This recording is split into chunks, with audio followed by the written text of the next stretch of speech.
The phone buzzed twice before Lorenzo Moretti noticed it, vibrating beside his untouched whiskey glass on the balcony table. The night was quiet for once. No gunshots, no sirens, just the distant hum of Manhattan and the occasional howl of wind brushing past the Hudson. He leaned back in his leather chair, staring across the skyline. His world, the city, divided by loyalty and blood, bought by favors, and ruled by men like him. He was the man you called when you wanted something gone. A problem, a person, a past. But no one ever called him after dark without a reason. The screen glowed with an unknown number. He almost let it ring out, but instinct tugged at his hand. Yeah? His voice was low, clipped, the kind of voice people didn't interrupt. Mr. Moretti? The woman's voice was careful, soft, with a hint of nerves. This is Nurse Allen from St. Bridget's Medical Center. I'm calling about a Miss Camille de Leon. You're listed as her only emergency contact. Lorenzo sat forward slowly. The name hit him like a silent bullet. Camille. He hadn't heard it spoken in months. Maybe a year. She was the girl with a smart mouth and no fear. The only woman who'd ever walked away from his world without being dragged back. What happened? He asked, already standing, his hand reaching for the keys on the counter inside.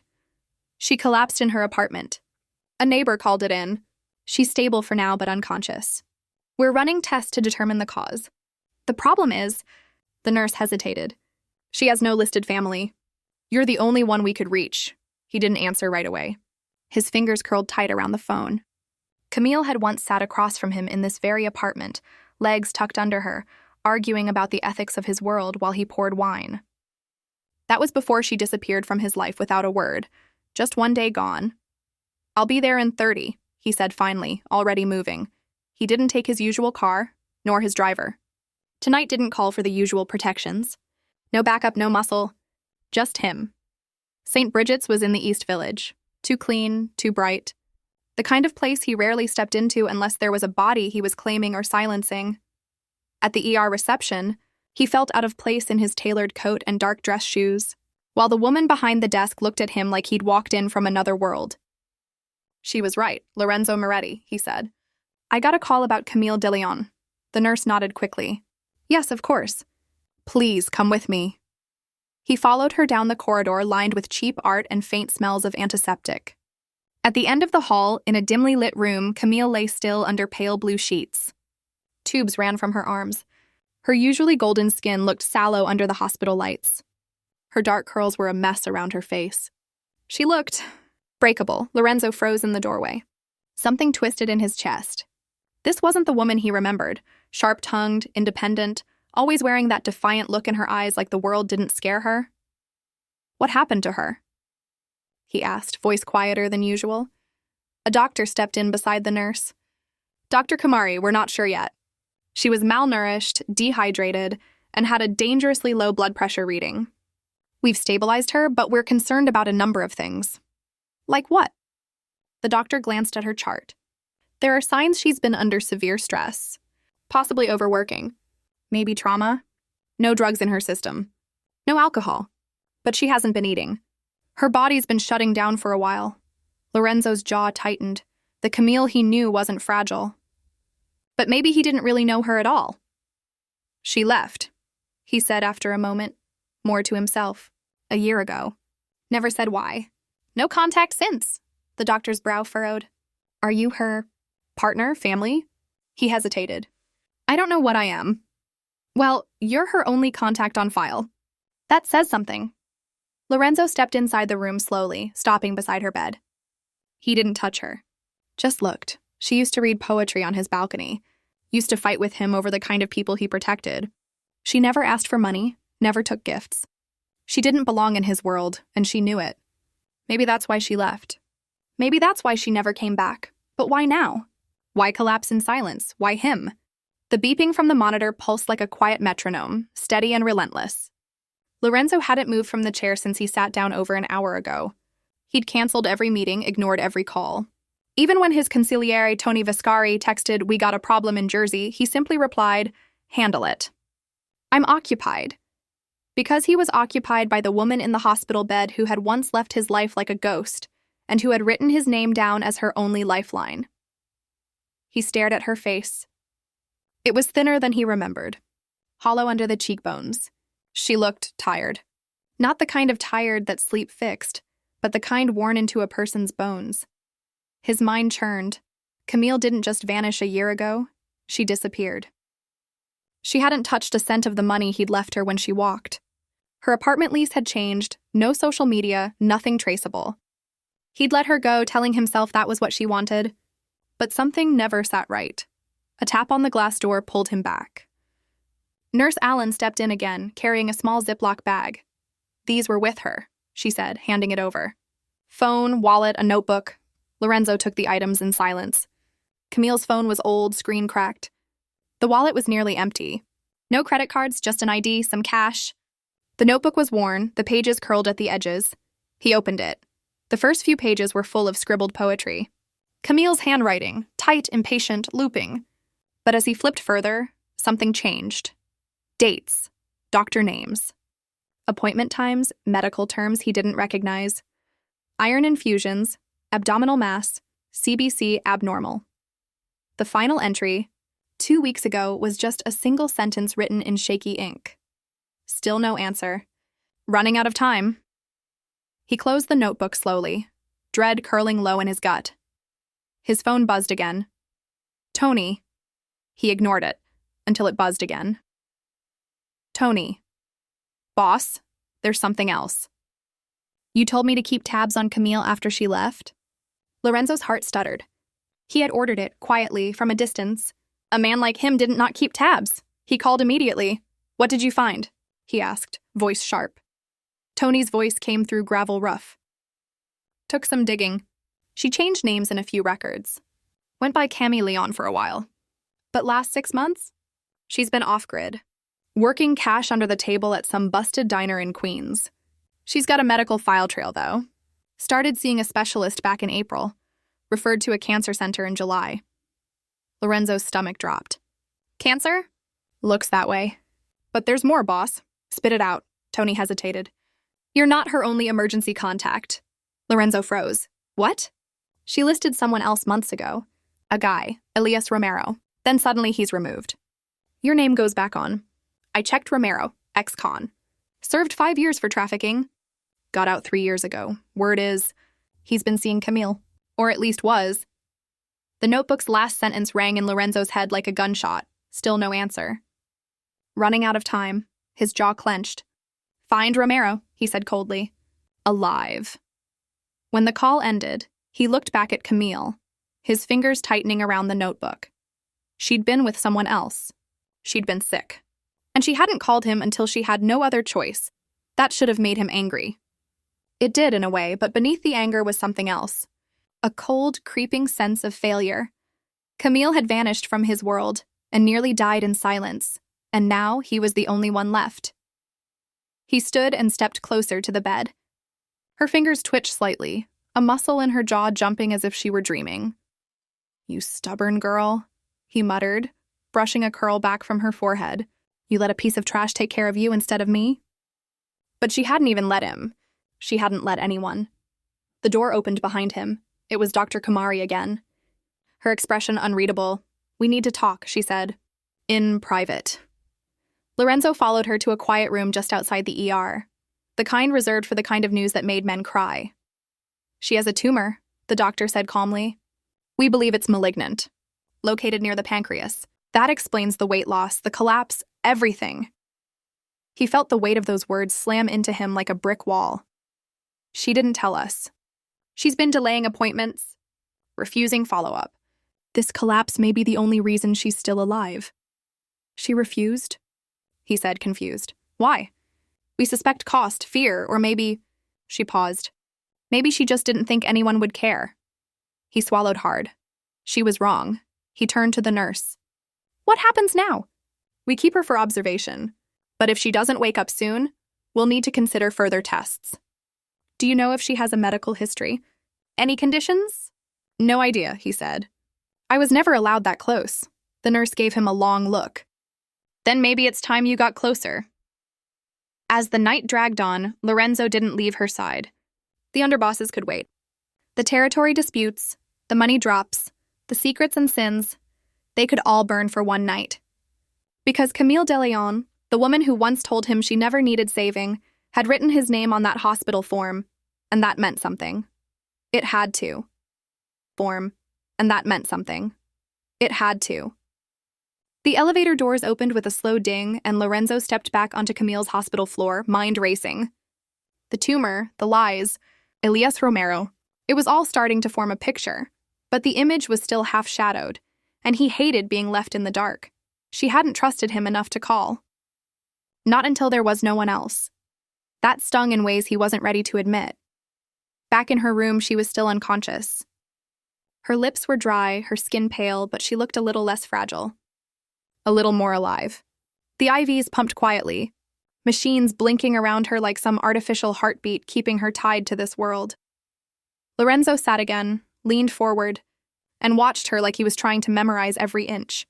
"How bad is it, Camille?" he murmured. "And why the hell didn't you let me help you?" His phone buzzed again. This time it was Tony. "I found Romero." Lorenzo stood instantly, stepping into the hallway. "Where?"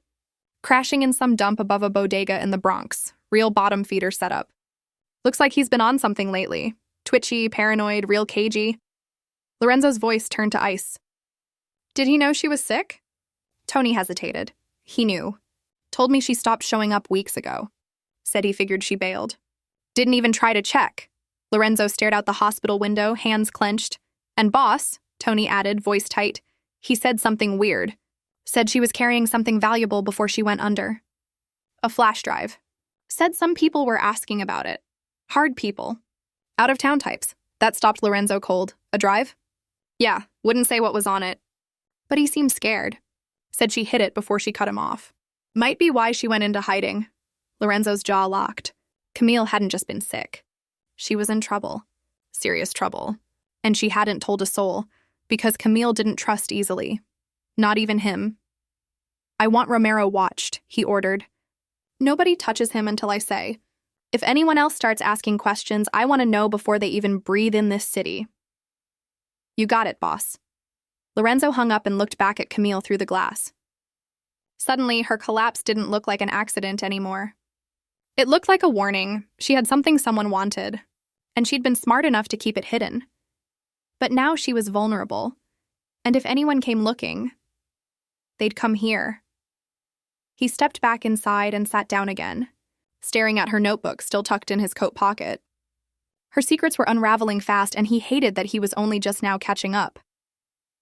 A soft knock on the door made him look up. A different nurse entered, younger, pale-skinned, with red-rimmed eyes and trembling hands. "I'm sorry," she said, voice quiet. "I didn't realize someone was in here." Lorenzo narrowed his eyes. "What do you want? I wanted to check on Miss DeLeon," she said, but something about her tone felt off, too rehearsed, too careful. Lorenzo stood slowly. His instincts flared. "Camille's not taking visitors," he said, stepping between the girl and the bed.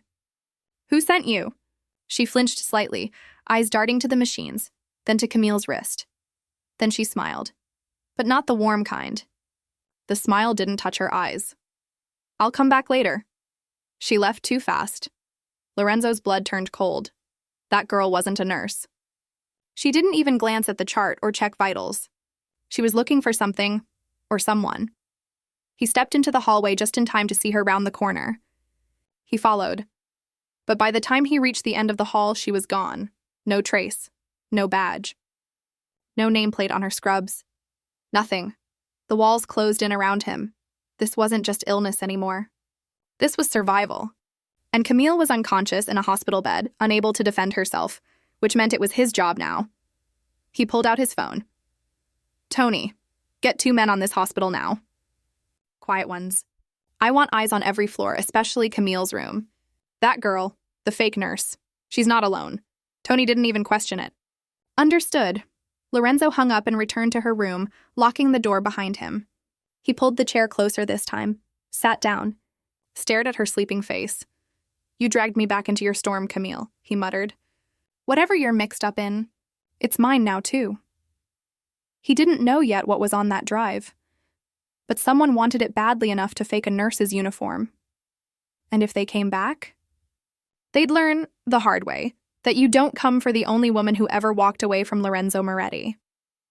And lived. The soft beep of machines filled the room like the ticking of a slow, relentless clock. Then, a rustle. Camille stirred. Lorenzo had drifted into a half-sleep in the corner chair, his coat draped over him like a blanket, one hand still wrapped around the notebook. But the sound snapped him back instantly. She shifted again, eyelashes fluttering against pale skin. A small, pained breath escaped her lips. He was at her bedside in a second. Camille? His voice was rough, unused for hours. Her eyes opened. It took a moment. Pupils sluggish, gaze unfocused. But finally, they found him. Confusion twisted her face first, then something else. Not relief, guilt. What? She whispered, voice raw. Why are you here? Lorenzo folded his arms, his expression unreadable. I got a call. You put me as your emergency contact, she blinked. Slowly registering her surroundings, the hospital room, the IV, the machines. Him. I didn't think they'd actually call, she said. Voice brittle. They did, he said, tone flat. Lucky for you. Camille closed her eyes for a moment. You shouldn't be here, Lorenzo. He leaned in, his voice low and sharp. No, Camille. You shouldn't be here. Starving yourself, working yourself to death in a rundown diner in Queens like you're some nobody. And all the while hiding a goddamn tumor? She flinched slightly but didn't answer. I've seen the notebook, he added. I know, her eyes snapped open again. You went through my things? I had to, he said coldly. You wouldn't talk. You ran, you erased yourself. And you damn near died doing it. She turned her head away from him, toward the window, jaw clenched. He waited, watched her. The stubborn tilt of her chin hadn't changed. Neither had that damned silence she used as armor. You had someone else listed before me, he said. Elias Romero, Camille stiffened. Her knuckles tightened around the sheet. So what? She said quietly. You replaced him. Then you collapsed. And suddenly my number was on the paperwork again. She didn't answer. I know he's an ex-con, Lorenzo said. I know he's been telling people you had a flash drive. Something worth a lot more than your life. Her head turned slowly, eyes burning. You've been digging. Of course I have, he said. You almost died, Camille. And there's a girl pretending to be a nurse sniffing around your room. People are coming. I need to know what they want. Camille looked like she'd been slapped. She opened her mouth, then shut it. He saw the moment her walls started to rebuild. She began to retreat. Camille, he said, tone softening, if you don't tell me the truth, I can't protect you. That made her laugh. A small bitter sound. Protect me? You don't even know what this is. Then explain it. She looked at him for a long moment, like she was trying to decide whether to slap him or kiss him. Then, finally, she spoke. It's not just a flash drive, she said. It's evidence. He froze. Against who? Her eyes locked on his. Against the people you do business with. A beat of silence passed. Heavy. Cold. Be more specific, he said tightly. She didn't blink. I was working for someone. An off-the-books job. Freelance investigator. There was a guy, accountant type. Said he was whistleblowing on some offshore accounts tied to arms smuggling. Black ledger, names, places, codes. He passed me the drive 2 days before he turned up dead in an alley. Lorenzo's blood chilled. You were investigating my associates? Not you, she said, not directly. But your name? It's in there, not for anything violent. Just connected. You were on the fringes. He stared at her, breathing through his nose. And you didn't think to tell me? I didn't want you involved, she said. I was trying to protect you. Lorenzo laughed, not out of humor, but sheer disbelief. Protect me? He snapped. I bury threats before breakfast, Camille. I run this goddamn city. And you thought you needed to protect me? You don't get it, she said, suddenly angry. This isn't street-level heat. It's corporate, global, offshore contractors with kill teams. They kill quietly, with overdoses, accidents. I had to disappear. Going to you would have made you a target. So instead, you nearly die alone in a third-floor walk-up in Queens. I didn't ask to be saved. He stepped back, shaking his head, the fire in his chest growing. And yet, you put my name on that line. I didn't think they'd call, she said again, softer now. I didn't think I'd make it to the hospital at all. The silence stretched between them again, this time heavy with things neither of them wanted to say. "You're not going back out there alone," Lorenzo finally said, her eyes narrowed. "You don't get to tell me what to do." "I'm not asking," he replied. "You're under my protection now." "That drive? Where is it?" She didn't speak. "Camille." She looked at him, long, hard. Then finally she said, "In my apartment. Hidden in the one place I knew no one would check." "Where?" "In a hollowed-out copy of the Count of Monte Cristo." "Third shelf?" "Behind the fake plant? Of course." "A book about revenge and betrayal." She stared at him, then whispered, "You can't let them find it. If they do, I'm dead. And maybe you too." Lorenzo stepped forward, placed his hand over hers. "No, Camille. If they want you—" His voice dropped to a growl. "They'll have to go through me first." His voice dropped to a growl. "They'll have to go through me first." 2 hours later, Lorenzo stood in the doorway of Camille's apartment, a rusted third-floor walk-up in the kind of building the city forgot. He didn't bother with subtlety. He kicked the door in. The place was small, sterile, too clean. Not Camille. No photos, no warmth. Just books. Stacks of them, fiction mostly. Old classics with dog-eared corners. He scanned the shelves until he found it, the Count of Monte Cristo. He pulled it out, flipped it open. Hollowed inside was a flash drive. Small, matte black, taped to the page with surgical precision. He peeled it out slowly. Got it. But the second he stood, he knew he wasn't alone. The creak of floorboards behind him. Too slow for a thief. Too quiet for a junkie. Lorenzo didn't hesitate. He spun and drew his pistol in one fluid motion. The man in the hallway froze, mid-step, tall, lean, black coat. Shaved head, a scar down his jaw. Lorenzo didn't know him, but he knew his type. The kind of man who made bodies vanish without noise. Government training, or worse, looking for something? Lorenzo asked, cocking the hammer. The man didn't speak. Just smiled faintly. Lorenzo pulled the trigger without blinking.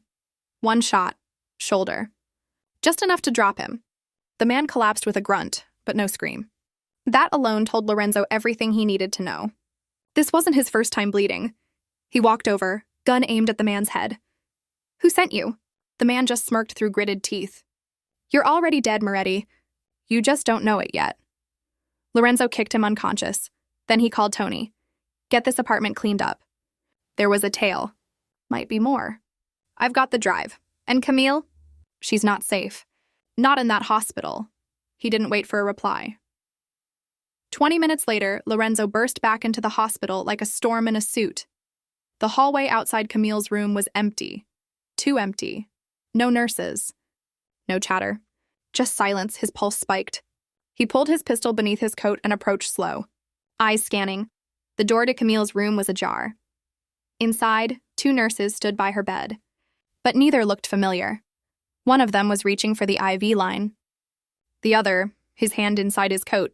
No hesitation. Lorenzo kicked the door open and raised the gun. "Step back. Now." The men froze. "You're not nurses," he said coldly. One of them smiled. "Neither are you a saint." He fired first. The one by the IV dropped instantly. Headshot. The other pulled a knife. Lunged. Lorenzo ducked. Grabbed his wrist, slammed it against the metal railing of the bed until bones cracked. The knife clattered to the floor. Camille screamed weakly, half-conscious. The man fought harder than expected, elbowing Lorenzo back. Blood sprayed across the white floor as the man went for the IV pump again. He never made it. Lorenzo put a bullet in his spine. Silence returned like a bomb had just dropped. Camille lay wide-eyed, trembling. Lorenzo rushed to her, hands trembling. "You okay?" She nodded. "Barely. You weren't supposed to be here," she whispered, voice hoarse. "They were coming after the drive, not me." "No," Lorenzo said, voice hard. "They were coming for both." He looked at the bodies on the floor. These weren't amateurs.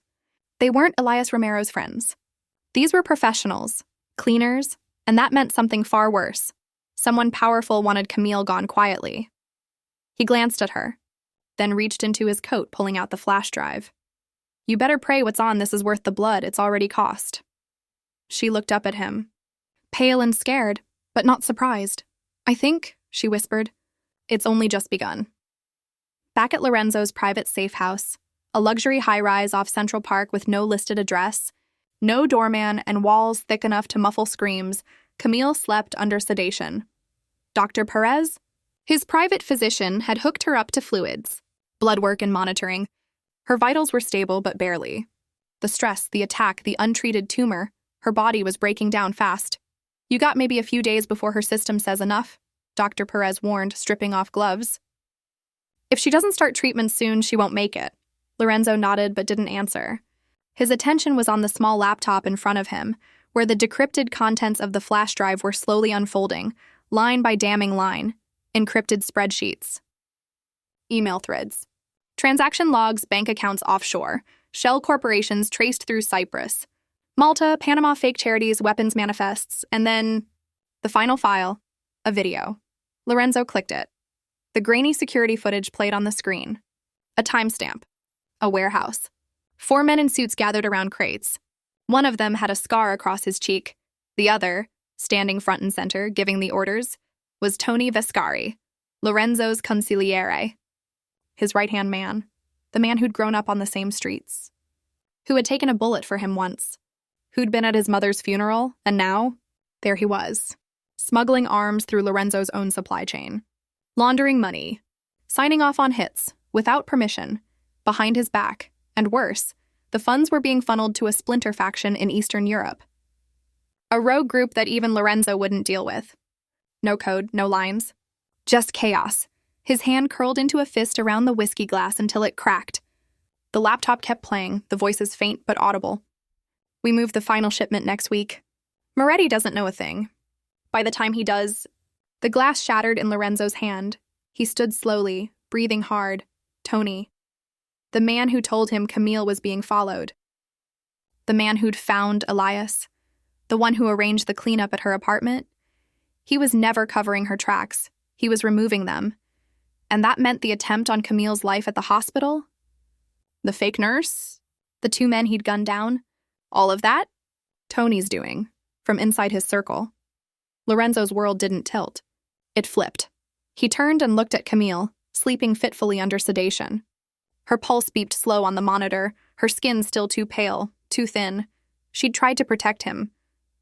And in return, his own people had tried to kill her. His phone rang. Tony. Lorenzo didn't answer. He simply stared at the screen, rage curling in his chest like smoke before the fire. This wasn't business anymore, this was betrayal. Personal? He pressed a button on the secure intercom. Alonzo, he said. I want you to lock down the building. No one in or out. Not even my shadow. And get me Elias Romero. There was a pause on the line. You sure, boss?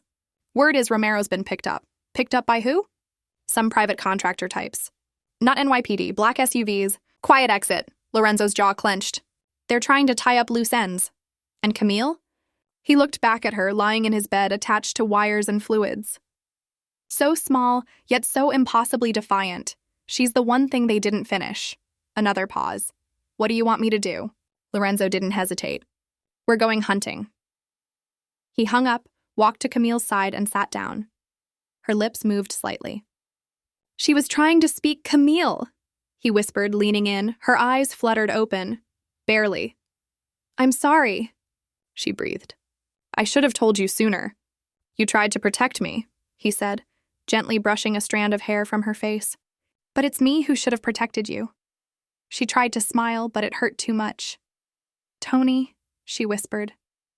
He always hated me. I know, Lorenzo said softly. And I let him too close. But I'm going to fix that. She blinked slowly. I'm not ready to die yet, Lorenzo. Good, he said. Because I'm not ready to let you. Then, standing, he reached for his gun, holstered it, and looked out over the city.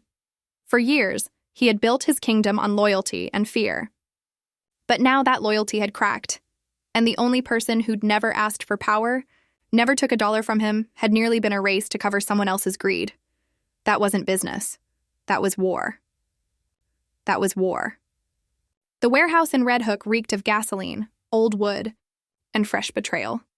Lorenzo stood in the center of it, beneath a skylight cracked by time and bullets, the pale October moon cutting across his face like a scar. His custom-tailored coat was buttoned tight, His pistol was holstered, but not hidden. Around him, his most loyal men stood in silence. 5 shadows, ex-soldiers, and ex-convicts. All handpicked for one reason. They didn't flinch. "Boss," Alonzo said, stepping out of the dark. "Tony's on his way. We fed him the bait. Said you found the source of the leak. That you need him personally to handle it." Lorenzo nodded. Let him walk into the fire, thinking it was a seat at the table. He looked down at the flash drive again, now connected to a secure tablet showing transaction after transaction. Company after company. Not just Tony's betrayal, a whole network. All built behind his back. Money moved through Lorenzo's own ports, his name used as cover. He'd built an empire with order, code, discipline. But Tony? He'd turned it into a black market auction, and the hit on Camille? That hadn't been about the drive. That had been about message. Lorenzo had broken the rules by caring. By letting someone too far outside the circle see too much. She was a liability to them. A reminder he was still human, but what Tony didn't know was that Lorenzo had remembered who the hell he really was. A car engine echoed outside. Lorenzo's hand hovered near his holster. His eyes were dead still. "Let him in," he said. The old metal door creaked open, and Tony Viscari stepped inside. Same expensive coat, same swagger, same easy smile. He looked at Lorenzo and chuckled like nothing was wrong. "You're early. Thought this was just a mop-up job. I found the leak," Lorenzo said evenly. Tony's eyes flicked to the tablet in Lorenzo's hand, then back to his face. Something in the air shifted. Tension. Realization. Too late. Tony raised both hands, slow. "All right, boss. I can explain." "No," Lorenzo interrupted. "You can't." His voice was calm, dangerous. A still river before the flood. "You used my ports," Lorenzo continued. "You forged my signature. You let off-the-grid arms dealers piggyback off my clean runs. You sold my loyalty for your little kingdom. I was expanding the business. You tried to kill her." That stopped Tony cold.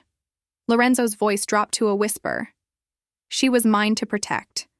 And you put a bullet on her name." Tony shifted just slightly, reaching for a lie, a move, and out, too slow. Lorenzo pulled his pistol and fired. One shot. Through the knee, Tony screamed and dropped like a puppet with strings cut. Blood poured across the cement. "I'm not going to kill you yet," Lorenzo said, walking forward slowly. "Because I need you to know what it feels like. To be exposed." He knelt beside the man who'd once sworn loyalty. "You tried to bury her." "To bury me. Now I'm going to bury everything you built." He stood. "Pull every wire. Every account. Every name he worked with. I want it all gone." Alonzo nodded, already on the phone. Tony gasped through blood and shock. She was going to ruin everything." "No," Lorenzo said coldly. "You did."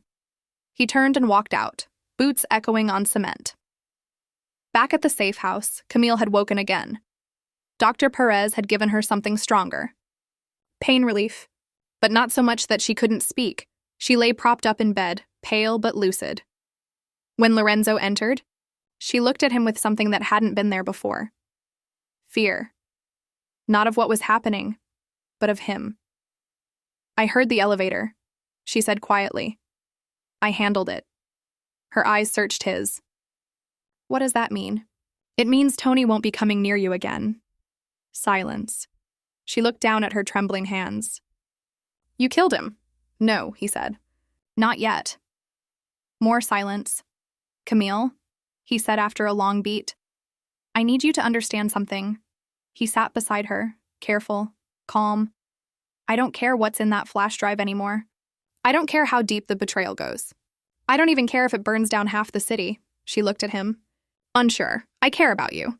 And for the first time in days, Camille's breath caught. She had fought to stay invisible, fought to survive alone. But here was a man, brutal, feared, remorseless, who was choosing her over his empire. "I'm not worth all this," she whispered. He reached out, gently touched her jaw. "You were the only thing in my life that didn't want something from me," he said. "And I let them turn you into a target." She blinked tears. "I'm so tired, Lorenzo." "I know. I don't think I can keep running." "You don't have to." He stood, pulled out a black envelope. "What's this?" "Your new name. A new life. Anywhere you want. My men will guard it until your last breath. Or, you stay. He didn't smile. Didn't promise her flowers, just truth. Stay with me. Let me finish what they started. Let me build something that isn't soaked in blood for once. She stared at the envelope, then up at him. No more lies? She asked. No more lies. She nodded slowly, tears falling, then whispered, then stay. With me, just for tonight. He took her hand. For the first time in his life, Lorenzo Moretti, the most feared man in New York's underworld, felt something he couldn't kill, buy or threaten into silence. He felt safe. But outside that room, hell waited. 3 days passed. The city kept moving. Sirens, trains, midnight deals. But inside the penthouse-turned-safe house, time moved differently. Slower, sharper. Camille's health was failing. The tumor was aggressive, late stage. Even Dr. Perez couldn't fake optimism anymore. Lorenzo spent each night at her side, silently furious at the universe for giving him something real only to rip it away before he could even name it. She was drifting in and out of sleep more now. Sometimes lucid, sometimes hallucinating. She'd call out names he didn't know. She'd mumble about childhood nightmares, a foster home in Albany, a missing sister who probably never existed. But sometimes she'd reach for his hand. Grip it like an anchor. You're still here? She whispered once. Yeah, he said. I told you I wasn't leaving. He meant it. But outside that bedroom, war was unfolding. Lorenzo's crew had dismantled Tony's empire in record time. The black accounts, the offshore contracts, the bribes to city officials, all of it was exposed. Quietly, of course. No headlines. Just dead silence and locked doors. Enemies vanished. Bank accounts froze. A few bodies turned up floating in the East River. Unclaimed. But there was one ghost still. Missing Elias Romero. The one man who'd vanished before the walls. Collapsed. Until now. On the morning of Camille's worst day, when her fever spiked and Dr. Perez muttered the words organ stress, Lorenzo's burner phone buzzed. Unknown number. You're looking for me. Let's talk. There was an address. Abandoned church. East Harlem. Lorenzo didn't hesitate. He left Perez with strict instructions, 2 guards at Camille's door, and a promise. I'll be back before dark. Keep her alive. Then he walked out into the cold October morning with a gun on his hip and a knife in his heart. The church was skeletal. Stained glass windows shattered. Cross long gone. Just broken pews and rotting hymnals. Elias Romero stood at the altar like some unholy priest. Leather jacket.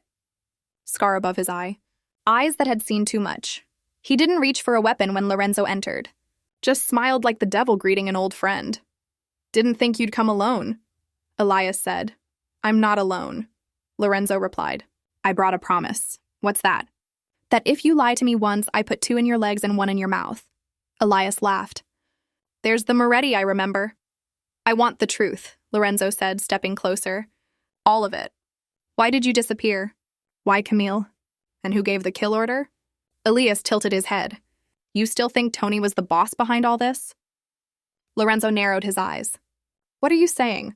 Elias stepped off the altar slowly, hands out. Tony was just a puppet. The real boss? The one who bankrolled the whole operation?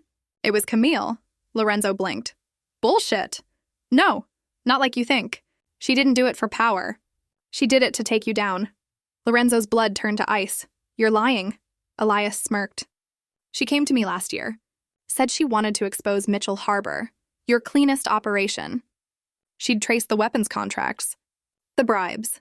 She wanted out of your world, but she wanted it to burn behind her. Lorenzo shook his head slowly. She wasn't scared of you, Lorenzo. She pitied you.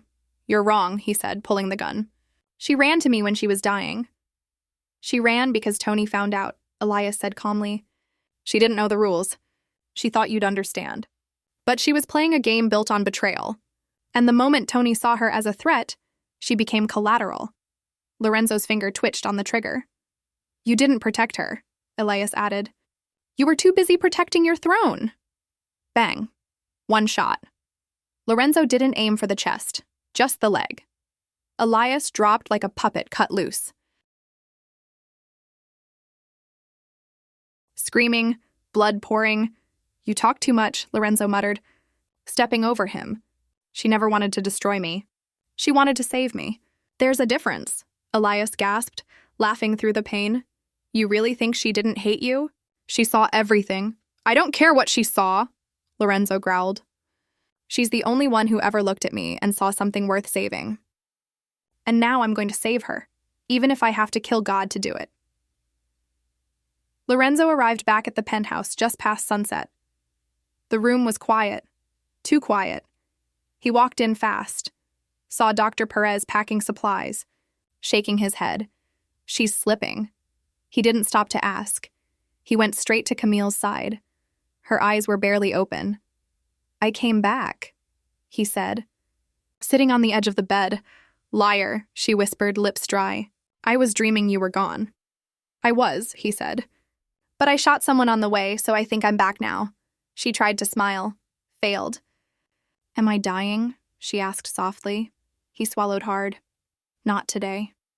You can't stop this part, Lorenzo. Watch me. He reached into his coat, pulled out a small envelope. Inside it was a signed contract. A private hospital in Zurich. The best cancer treatment facility in the world. Jet on standby. Transfer arranged. She blinked. What is this? Your second chance, he said. I already pulled every string I have. Told them you were my wife. Her lips trembled.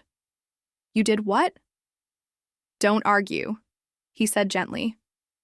Just say yes. She didn't speak, just closed her eyes. Tears slipped down her cheeks. I don't want to die alone, she whispered. You won't, he said. Not now, not ever. And he meant it. He'd burned his house down for her. Now he'd build a new one from the ashes. 6 months later, the news barely mentioned the collapse of Tony Viscari's criminal syndicate. Just whispers, a few headlines. Power vacuum in East Coast mob allegiances. Lorenzo didn't care. He stood at a vineyard in Tuscany, suit jacket off, sleeves rolled up, pruning roses. Behind him, Camille walked barefoot in the grass, her hair growing back, her smile shy but real. Everything hurts less here, she said. It's the wine, he joked. She stopped beside him. You didn't have to bring me to Italy, you know. I didn't bring you, he said. You walked here. She smiled. You really think this is forever? She asked quietly. Lorenzo looked at her. You were dying when I found you, he said. Now you're here. She nodded. He stepped closer. You came back from the dead. So did you.